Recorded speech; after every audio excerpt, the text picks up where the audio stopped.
Prompt number 2, draw something blue that you are grateful for. As I pondered this week about what I would do for this prompt, I was thinking about the blue sky, and then I looked out my window and this realization came to me. But more on that soon. Let me introduce you to my reference photo. I took this photo outside my back door, and I decided it would be the perfect reference for what I want to draw today. So this is more of a drawing painting, I guess, because I'm using watercolored pencils. I don't normally use watercolored pencils all that often. I usually just use watercolor, but I wanted to try something different. I enjoy keeping myself on my toes and trying new things. I added some masking fluid to my picture, and the first one was not working, so I traded it out for this one, and it worked so much better afterwards. The other one ended up leaving a little bit of a mark on the paper, which I will have to blend in later. You'll get to see that. So about my realization, I was thinking about doing something maybe with blue skies. I looked out my window and I saw overcast clouds covering up the sky, and then I saw between the clouds just a peak of that vibrant blue in between the clouds. I knew I had the perfect thing right then, because I realized that sometimes the things we love and want are hidden from us, but often there are little glimpses between the necessary clouds of life. Those little glimpses often are what keep us going.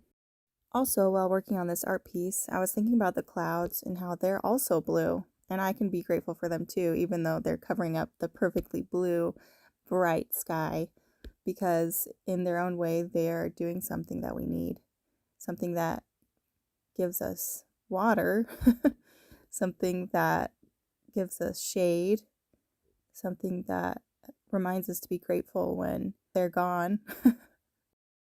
I'm now painting in the watercolor of the pencils, and I'm starting to realize that it's really light.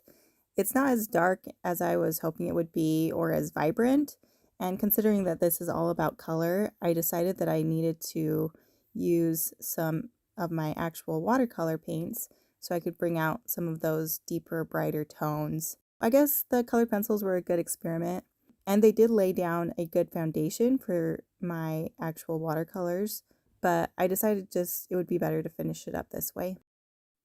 I love watercolor. I feel like my two favorites are watercolor or colored pencils, and I have a hard time choosing between the two of them. I do use a lot of acrylic, and I think acrylic is necessary for some kinds of painting, but I would definitely say that's my third favorite. Watercolor is just so naturally pretty. It just spreads so nicely and just looks so soft and sweet. Usually, I mean, it depends on what you're doing with it, but a lot of times it ends up looking like that for how I like to paint. So how I'm doing these clouds is I'm doing a kind of a dark line on the bottom, as you've seen, and then I'm just doing kind of half of the cloud. I'm trying to show depth, and I'm doing that by showing light and dark.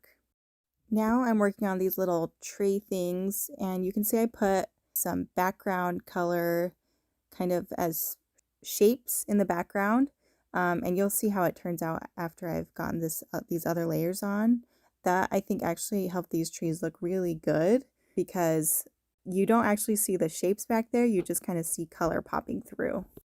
Layers make all the difference. Usually when I start off making a painting or a drawing, I'll get the basic shapes down and I'll get in this mindset where I know it'll work out, but it just feels like so amazing that you start with such basic shapes, and then as you build on top of them, it creates something really detailed, because it just is one step at a time for art. I think people don't realize that, especially beginner artists. They want to get into the details right away. But one of the best things that you can do is actually just start with really, really basic shapes and then continue to build and build and build and build. And as you continue to do that, it will get better. This last layer makes these trees come alive. Now I'm taking the watercolor masking fluid off. There's that little spot that I was talking to you about with the weird problem. And here I am covering it up. Thank goodness that it was blue because that really helped. And I actually think I do this all the time. I mean, not to confess all of my problems, but I have little mistakes and I figure out just little ways to kind of make them blend in so you can't tell that they're there as much. Going with the flow with things like that really is the best way, in my opinion.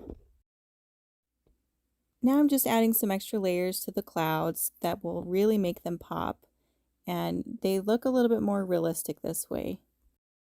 If you look back at my reference photo, you can probably tell that I didn't exactly follow it. I followed it pretty closely, but I like to just kind of use it as a loose guide and do whatever I want.